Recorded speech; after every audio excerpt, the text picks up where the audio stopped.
बिल्ली के गले में घंटी की कहानी। एक शहर में एक बहुत बड़ा मकान था। उस मकान में चूहों ने डेरा जमा रखा था। जब भी मौका मिलता वे अपने अपने बिलों से निकलते और कभी खाने की चीज़ों पर अपना हाथ साफ करते तो कभी घर की अन्य चीज़ें कुतर देते। उनका जीवन बड़े मज़े से बीत रहा था।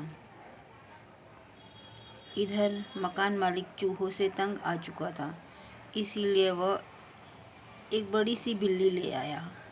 अब वह बिल्ली उसी घर में रहने लगी। बिल्ली के आने से चूहों का जीना हराम हो गया। जो भी चूहा बिल से निकलता वह उसे चट कर जाती। चूहों का बिल से निकलना मुहाल हो गया। वे दहशत के माहौल में जीने लगी। बिल्ली उनके लिए एक बहुत बड़ी समस्या बन गई थी। समस्या से निजात पाने का उपाय निकालने के लिए एक दिन चूहों की सभा बुलाई गई। सभा में सभी चूहे उपस्थित हुए।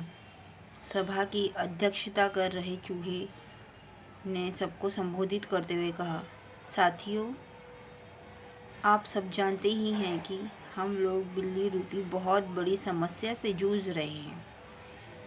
वह रोज़ हमारे किसी न किसी साथी को मारकर खा जाती है।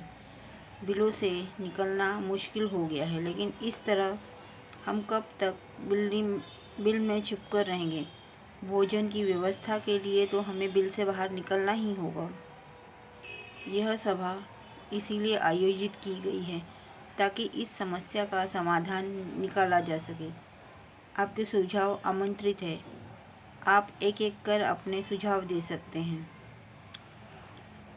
एक एक कर सभी चूहों ने इस समस्या पर अपनी अपनी सोच के हिसाब से सुझाव दिए, लेकिन किसी भी उपाय पर सब सहमत नहीं हुए। तब अंत में एक चूहा उठा और चहकते हुए बोला, मेरे दिमाग में अभी अभी बहुत बढ़िया उपाय आया है। क्यों ना हम बिल्ली के गले में एक घंटी बांध दें।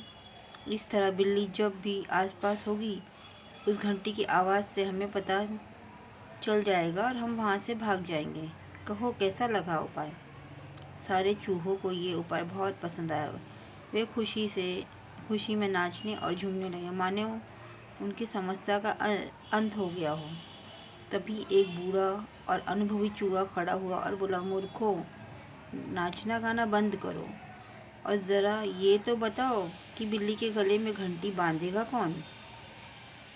ये सुनना था कि चूहों का नाचना गाना बंद हो गया।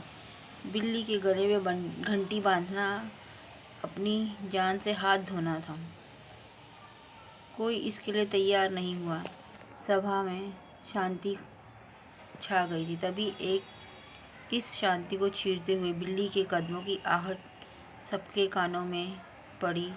और फिर क्या था, सब सिर पर पैर रखकर अपने अपने बिलों में की ओर भाग खड़े हुए। सीख, योजना बनाने का कोई औचित्य नहीं है यदि उसे लागू ना किया जा सके।